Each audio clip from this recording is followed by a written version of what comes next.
Chibiem Samu Aquaba, Yadanita, Cotegua, and in Cranshan Samano Pain, so dear Maye. Cassiano Brosso, so Tibi, and some the doors, so near to your movie. Ya, Betty, and ye, what you are too fear run Munin and him, Saho will be at 2 Fieno. One more immigration pen for Asantinu, Sancrata wanted to Crumuno,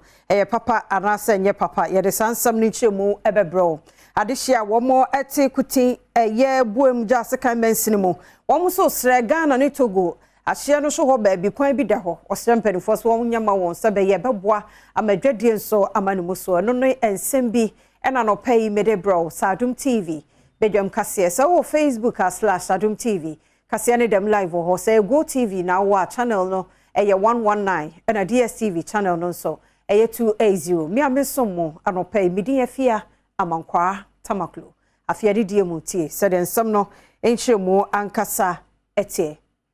Wadi atu fiera num enim se ebeye pa se ahoho a wonu mo ete wo mu fie nyina no obema immigration penifo enya ate na fe ye hunu so somesi na obenten na wo fie ha no the document wo de temai mu no eya papa na se nye papa emuchiremu Adom TV kase etoso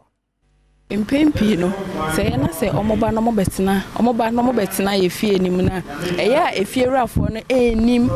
Jumadi a omobetimi edi anase jumadi potia omudi inti omaba betena hanum se ebi mo honum se ombetena hanum se enani akwakote se broni bi aye se broni bi aye se ntini nyina mu ne yetu omofo se omombra omone yen embra embekasa obi mo honum se abetwekra na omonkrata na ekita omno krampon emmo ho kwa anase nkrata no kra ewu na omodete omayimu nti so omoba no mbe yi asotre na ebetimi akọ ni akọ hwehwe omonkrata mu ni ehu se bibia pepepe anase bibia enye pepepa na okra wote omayimu no onkrata endi mu na waba bete na omayimu na wode basabasa ene ye bekọ akote yese waye se ochebekọ akote yese waye se na ede ntawantawa enfasumdwe emba yetu omofo so omombra na omome kantre na yesu enye de yentu ho anamo because omohunti ene ye den ye wa hanum se ko ne be ma omasan akọ baby omofri ba ya ne ama omakọ omonkrata na endi mu no na se ebehwe ne ene omatena se na ntia se ebe ye adwuma na omo ba renew omonkrata na se omatena hanum se asumdwe ma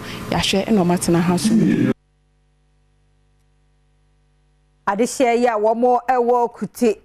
eno eyekro bi ewo boam jase kan woti montam ne mu wode srepe to aban nanim se 5 km road bia efa ye jase kan ya nampotamu ho ye Ghana hye ne Togo honom omo ye ma wo ebeboa won pa na madwadie etimi amane so ewo kro no mieno entem Adom kase etoso Nima bebre fa na be say intos ni sanya wana kikan yo bebre ni na efia bebre ha die efia na eba ma bebre efri bipo we so nti se bipo we anka ho de omuti bipo no so nka ho de na adwa no ye adwa no de ntimi nkoso yie nti ese omutumi ma ye kwa no omu ye ni yie maye se de be ya bibia be koso enwachi ena mesri krache yo wabato bro no so Elizabeth Kwesewa ajono enso editu dwase hu beyin so man Ghana ni Togo ebeyire won bambo mu se beyi a enioma efri honum ebo man Ghana mu ni de efri Ghana ekọ ehonum no empanifo betimi ate wani ahwe so esi ane se nnuane ni na ebefi hanom aba ikute edwa no so no ekọ Togo enti yesi hwe ekwan a yebefa so yebesi sa nnoma ni nyina ano ebi ni se yebehwe ni yebie kwan no ama omu na won wetimi ede won no ban no efi won efuo mu na se won fie ede aba kute market ho abeto oni nyina mu no ena mesri krache wo wawatu ya eno ewo Togo kujo bosiade enso eni Adom kase etwetwe enkomo ramener ici du Togo au Ghana c'est compte tenu de la transaction de Togo de Badinkunya Zogbegan Badou pour arriver à Kédji pour arriver ici ça fait 44 km mais nous sommes proches à côté du Kouté Botoko à 5 km Ghana force ye be sha nenso a be ekoba bosumi ne ne beto odwa sa de hia wo mo mori poasochi abuban ama bese wo no majapade ne ya make Adom kase de 220 abrasebo kwaman kase mrahye bedwani Elvis Morris Donko akoye nyameso ade Adom TV kase etoso na mo hwe bibia ebia wonye bi obutumi na waboa efie mani nyina onko nyimpa kro ho nti me say 60 bags of cement nko 60 cry edosia Ofasa akonya no nso so editu dwase ensemu a mpanifo bi ekeka efa ne ho no se wote sa atore nchem yesi wa ma mesho manfo no kra bia enim enu nso mu nkyire mu nsemu a wode tu dwa enie echiri mu ho na menyanya videos na audios bi metete waso nananum binum se waka akire MPA asami si echizi yo CEO waka akire MPA nkase wo ho kase ne pi dem na mangase kwa munyi Ghana ha nti nana hona na waso afra me Elvis e wo phone do le BBS wo mowre obi biara amfra mu mowre hanga even ma no nkofo amanyo wo mowre ha krapo obi biara ammo mamane the krakra ena Orlando Ando ene Emmanuel ko kakrabaisen ya wo mo mpanifo e wokro yi mu nso ene Adom kase etwetwe enkomo yi emra atuwenchemisi na enyi Ghana ha wa manaze na ebe nso abetida wesi na etu anamar abana abasrehen na enyi ezimu sisi za obe biara yede wase wadamokwan no do yede wase so de ehon na etie no etu anamar aba ma ode ya na aye ne amishiro Mayenko Cement Fido na NDC amanyoko no enche womo ekọ na afi wakoyi mrasebejafo na wapre ede ama womo na yekọ Northern Region abeto dwa asem mrasebejafo 9 bi wo hode a obi anu wonu mampre Adom TV etwaso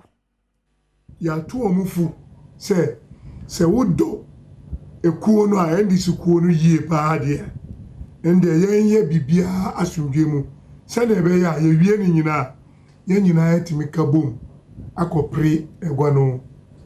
sele o pese wudi enim no sa pepepe no obi su pese onu su di nkunim nti ne nyankopon be yi no ba kope Enwachi Northern Regional Secretary NDC Amanyoko no Ora Abdul Salam Esato aso ekyerechire mu mpaso ahodo a ahwa abato bekoso wo honum no emu betumi ayeden out of the 18 year baby I be say flashpoint but make us say baby I you say competition no be stiff uhwa campaign no mu no say no money abre no ultimate say constituency way is keenly contested bakuni sanargu ena nanton ena savlugu ena kumungu sa for way na make us say e be a competition keen ewo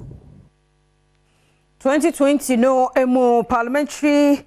candidate awoyi ni ti wo MPP amanyoko ni dimu otimantem mo Sharifa Sechire Tijani ene wasabo ni trimo po se kwanya ne ba na MPP fo bie nkrata mo besa pre de ama otimantem mo fo Adom TV kase etwaso me adowa ye bebie nominations this one ma this morning ya mo kwanta south MCBC that this is the first time we try to buy from 8,000 to 20,000 plus so the delegates also are very much aware say about your more than about to the same 2020 MCBC for who count make us say pride is for a good that say eh buy the somebody I wo be safa enti no Juma be ya baba betwa so to delegate we ya me Adom 2024 and na me Juma dey ni ntu kakra me buy ya me Adom 2024 be December pantamai e be betwa abade amai ya na watwe kakra ni na aban na bano homodin pa yenuanom ne yabusia ko Sudan manu emu isanto kwanti na wani aye won totontoto no wokofa won de wo mepie mu Ethiopia nrai abeto dwemu aduoso 974 no won ma ba man Ghana mu abehia wabusia Adom kase etwaso students na omo wo Sudan yetimi do ma bedru fie 74 now already that number of students in ye wo records and their student leaders confirmed everything they given us telephone number courses we have some information and the money is very easy and bringing them so no time bia no mu nyina wo fa ko moving them transporting them from Khartoum to Sudan near Ethiopia border. It was very easy because they were together. So they have been together to Addis Ababa, and today the 74 in Aba, they are accounting for them. And the NIPA 74 will be 500 Ghana cedis. Say I have 5 million. On Futimi fan Faka and free her and Fanko fee. Nwachiri ana Abdul Aziz Abdul Karuma ya wo ye panyini a woda adesuafo ni nyina ano enso ene amane boni twetwe nkoma wo de to nanim se ono mu a wo ba beduye na ban ma obi a Ghana sika no wo henum 500 Ghana cedis se won fanfa ka enko ono mu fie. The borders to work at that time they were closed, so NIB say yemfa a friend say Egypt, NIB say Egypt no, so that road is not safe. If you say Ethiopia, so there is a layer or the coordination between the ambassador in Cairo and also the ambassador in Ethiopia. And I say my friend saying Ethiopia preco. So I buy I need it because Posh. My ento Adom TV Badwam kase no eso na yankonsam foforo mu na busuane adofo bia odo onjotire koto Gold Coast Fund Management na nimu no. Ana odo koto mu no nra omokobo won sesen wo Securities and Exchange Commission atnaye fi se emfie nnan omonte hwe nti omo hia wo musika Adom TV amane boni Prince also siedu eni bi ekasai ye kwa ye be nyina de amaske ya tia kam ni se Securities and Exchange Commission say aje se wo mu jitu mi krata bi e liquidation order a ebeboa won mo ato Gold Coast Fund Management ejapade and sana what ya enti ya kachira won say sa akwansidia na omudi asi ya ketua no ho no parliament etweska ed won sa asase se won fantua eka opepepepe enum ni achiri pom num se won fantua eka and enti ya sra mo sa akwansidia na Securities and Exchange Commission omudi ya hye ho no omunyin free ho ane ade edika de to won anim ni atoso mienu ene se meeting ya ye ne omote ase na ye di nkita ho no omoma ye hu eda poti ene nhese ye poti ya omode ebefa so acheche sika na eye Parliament House ade omsa sha ase so mfentu eka no na awehosam ne se nipa bi eni abadaye impedifo kaka se bi se etua nyonko ho a etuaduam en yenka enso eni wachi a wo se agro na eden agura Mrs. Ajenfra oba ite so no ye keka nipa ewu kire no ene ade anyina no oka kire yen se sa kwansidie no mbi asi wo se omunya liquidation order na omuntua eka no omuntumi nya ho hwe Oswafo ya Washeland and Natural Resources so Samuel Abujina Ponso osi aban na ye krado asinkete pa ye nkwaye bretu no oboho ban de wo ho ne ne ebe nyina no omo eboho ban oni Adom kase etwaso Omampani Akufo-Addo wa hye ama yedwuma se yemfa ekwan papa so na yembo ye kwaye ho ban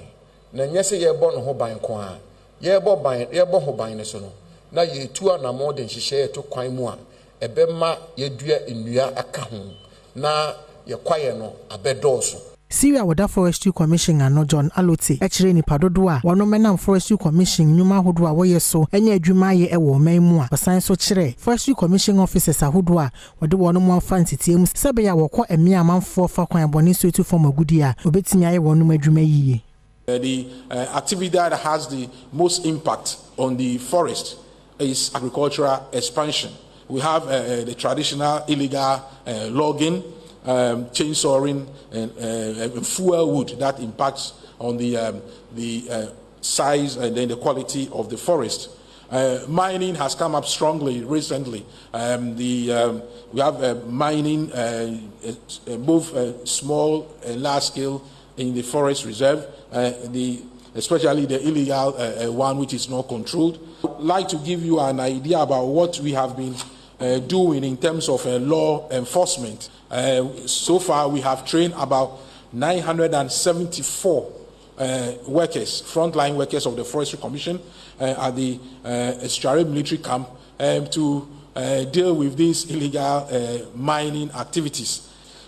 We've procured about 1,000 pump action guns. As I said, we've created 13 rapid response team. We hope to increase the number to about 30.